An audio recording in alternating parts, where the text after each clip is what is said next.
ରାଧେ ରାଧେ, ଜୟ ଶ୍ରୀକୃଷ୍ଣ। ଆଜି ଆସନ୍ତୁ ବୁଲିଯିବା ବୃନ୍ଦାବନର ଇସ୍କନ ମନ୍ଦିର। ଇସ୍କନର ଶ୍ରୀ ଶ୍ରୀ କୃଷ୍ଣ ବଳରାମଙ୍କ ମନ୍ଦିର ସମଗ୍ର ବିଶ୍ୱର କୃଷ୍ଣ ଭକ୍ତମାନଙ୍କ ପାଇଁ ଏକ ପ୍ରମୁଖ ତୀର୍ଥସ୍ଥାନ ବୋଲି ମନାଯାଏ। ଯେଉଁ ପବିତ୍ର ଭୂମିରେ ଶ୍ରୀକୃଷ୍ଣ ଓ ବଳରାମଙ୍କ ଶୈଶବରେ ଗୋପବାଳମାନଙ୍କ ସହିତ ଦିବ୍ୟ ଲୀଳା କରିଥିଲେ। ଧଳା ମାର୍ବଲରେ ନିର୍ମିତ ଏହି ମନ୍ଦିରର ସୁନ୍ଦର କାରୁକାର୍ଯ୍ୟ, ଭକ୍ତିମୟ ପରିବେଶ ଓ ନିରନ୍ତର ହରେ କୃଷ୍ଣ ହରେ ରାମ ମହାମନ୍ତ୍ରର ଧ୍ୱନି ପ୍ରତ୍ୟେକ ଭକ୍ତଙ୍କ ମନକୁ ଶାନ୍ତି ଓ ଆନନ୍ଦରେ ଭରିଦିଏ। ଜନ୍ମାଷ୍ଟମୀ, ରାଧାଷ୍ଟମୀ, ଗୌର ପୂର୍ଣ୍ଣିମା ଭଳି ପର୍ବଗୁଡ଼ିକ ଏଠାରେ ଅତ୍ୟନ୍ତ ଭବ୍ୟ ଭାବରେ ପାଳନ କରାଯାଏ।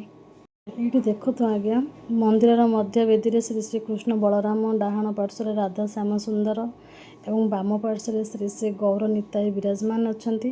ପ୍ରତିଦିନ ଏଠାରେ ମଙ୍ଗଳ ଆରତୀ, ହରିନାମ ଓ ସଂକୀର୍ତ୍ତନ, ଭଗବତୀ ଗୀତା ପାଠ ଓ ପ୍ରସାଦ ସେବା ହୁଏ। ଦେଖନ୍ତୁ ଆଜ୍ଞା, ଏଇଠି ବି ଆମ ଓଡ଼ିଶାର କଳା ସଂସ୍କୃତିକି ନ ଭୁଲିକି ଜଗନ୍ନାଥଙ୍କର ମୂର୍ତ୍ତି ସ୍ଥାପନା ହେଇଛି। ଏହି ଭିଡ଼ିଓଟି ଭଲ ଲାଗିଥିଲେ ଲାଇକ୍, ସେୟାର, ସବସ୍କ୍ରାଇବ୍ କରିବେ।